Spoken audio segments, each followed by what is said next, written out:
और परंपराओं का सम्मान किया जाना चाहिए। आगामी लोकसभा चुनाव के मद्देनजर बिहार भाजपा के वरिष्ठ नेताओं का बिहार दौरा तेज हो गया है। इसी क्रम में प्रधानमंत्री नरेंद्र मोदी बेतिया आ रहे हैं।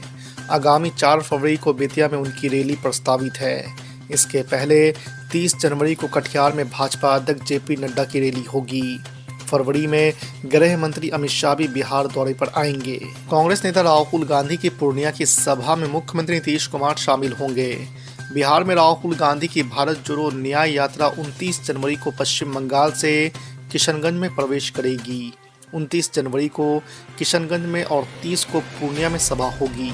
31 को उनकी कटिहार में सभा होगी। आपको बता दें कि कांग्रेस नेता प्रेमचंद्र मिश्रा ने सोमवार को प्रेस कॉन्फ्रेंस में ये जानकारी दी है। उन्होंने कहा है कि राजद नेता लालू प्रसाद यादव भी यात्रा में शामिल होंगे।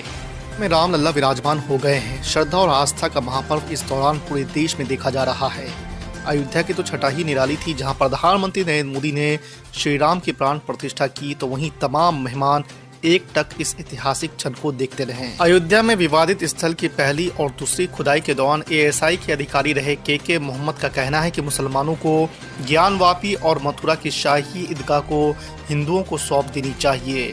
आपको बता दें कि न्यूज़ एजेंसी AINS को दिए इंटरव्यू में भारतीय पुरातत्व सर्वेक्षण के नॉर्थ जोन के रीजनल डायरेक्टर रहे के मोहम्मद ने कहा है कि विवाद का एकमात्र समाधान है कि इन स्थलों को हिंदुओं को सौंप देना चाहिए। रामलला के प्राण प्रतिष्ठा के बीच अयोध्या में बनने वाली मस्जिद को लेकर बड़ी जानकारी सामने आई है। रॉयटर्स की रिपोर्ट के मुताबिक इंडो इस्लामिक कल्चर फाउंडेशन इस साल मई से भव्य मस्जिद का निर्माण शुरू कर देगा। इसे पूरे होने में 3 से 4 साल का समय लग सकता है। मस्जिद प्रोजेक्ट की देखरेख इंडो इस्लामिक कल्चरल फाउंडेशन की डेवलपमेंट कमेटी कर रही है, जिसके प्रमुख हाजी अरफात शेख है। तमिलनाडु में मंदिरों और सार्वजनिक स्थानों पर रामलला की प्राण प्रतिष्ठा के लाइव टेलीकास्ट पर रोक लगाए जाने का मामला सुप्रीम कोर्ट पहुंचा। सोमवार सुबह ही शीर्ष अदालत में इस पर सुनवाई हुई तो बेंच ने तमिलनाडु सरकार को नसीहत दी।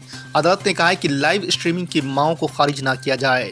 यही नहीं, कोर्ट ने कहा है कि राज्य सरकार की यह दलील भी गलत है कि इलाके में दूसरे समुदाय के लोग भी रहते हैं, इसलिए परमिशन नहीं दी जा सकती और कानून व्यवस्था बिगड़ने का खतरा है। अयोध्या में राम मंदिर की प्राण प्रतिष्ठा हो रही है और उधर कांग्रेस नेता राहुल गांधी भारत जोड़ो न्याय यात्रा निकाल रहे हैं। 22 जनवरी को प्राण प्रतिष्ठा के मौके पर वो श्रीमंत शंकरदेव की जन्म स्थली का दौरा करने वाले थे। हालांकि असम सरकार ने उनको वहां जाने से रोक दिया। ऐसे में राहुल गांधी, जयराम रमेश और अन्य कांग्रेस नेता सड़क पर ही धरने पर बैठ गए हैं। राम मंदिर प्राण प्रतिष्ठा के बाद मुख्यमंत्री योगी आदित्यनाथ ने कहा है कि राम मंदिर वहीं बना है जहां बनाने का संकल्प लिया गया था।